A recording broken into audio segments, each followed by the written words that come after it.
పాకిస్తాన్ అంటే అమెరికా అధ్యక్షుడు ట్రంప్ పడి చస్తున్నారంటే అతిశయోక్తి కాదు. లేకపోతే అసలు ఇతర దేశాలు కాదు, సొంత దేశంలోనే ఓ నియంతగా జిహాదీగా పిలిచే పాక్ ఆర్మీ చీఫ్ ఆసిమ్ మునీర్తో వైట్ హౌస్లో డిన్నర్ తీసుకుంటారా? అంతటితో ఊరుకోకుండా అబ్బా పాక్ భలే దేశం, అబ్బా I love Pak, I love this man, మునీర్తో భేటీ నాకే గౌరవం అంటూ తెగ పొగిడేశారు ట్రంప్. ఇదంతా నిజమేనా? ఇంకేదైనా వ్యూహం ట్రంప్ మదిలో ఉందా? Take a look.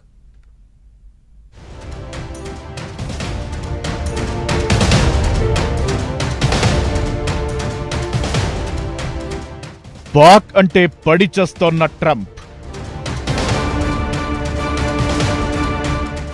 మునీర్తో సమావేశం తనకే గౌరవమంటూ పొగిడేసిన ట్రంప్. నిజంగా ట్రిక్ పాకిస్తాన్ ప్లే చేసిందా? ట్రంప్ ప్లాన్ చేశాడా?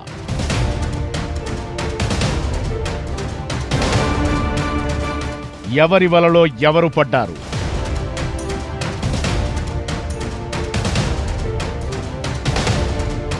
ఊసరవెల్లిలాగా అమెరికా అధ్యక్షుడు ట్రంప్ తన మాటల గారడీ చేస్తున్నారు తప్ప అసలు ఆయన ప్రవర్తన వెనక ఉన్నది అసలు సిసలు బిజినెస్ మ్యాన్ కోణమే. తన వ్యాపారం, తన లాభం తప్ప మరేదీ పట్టదని పాక్ ఆర్మీ చీఫ్ ఆసిఫ్ మునీర్తో భేటీతో అర్థమైపోయింది.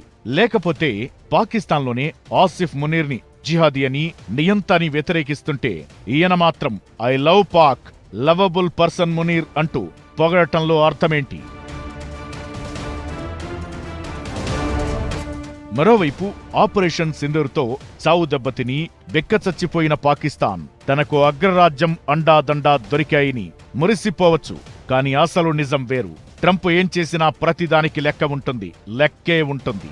ట్రంప్ కొడుకులకు పాకిస్తాన్ ప్రభుత్వంలోని క్రిప్టో కౌన్సిల్తో కలిసి తమ వరల్డ్ లిబర్టీ ఫైనాన్షియల్తో డీల్ చేసుకున్నారు. ఈ డీల్ కింద పాకిస్తాన్లో block chain, bit coin mining, data సెంటర్ల ఏర్పాటు ట్రంప్ కొడుకులు ఏర్పాటు చేస్తారు. ఇవి పైకి ఇన్వెస్ట్మెంట్లలా కనిపిస్తున్నా దాంతో ట్రంప్ ఫ్యామిలీ బిజినెస్ కే లాభం.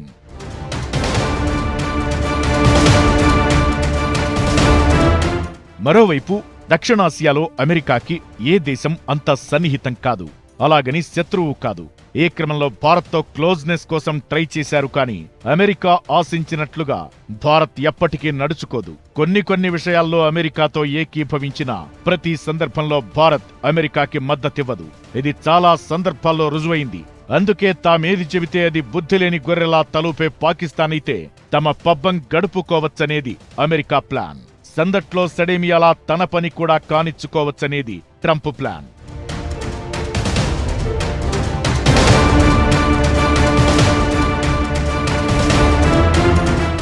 మరోటి, పాకిస్తాన్లో ఖనిజ సంపద కావాల్సినంత ఉంది.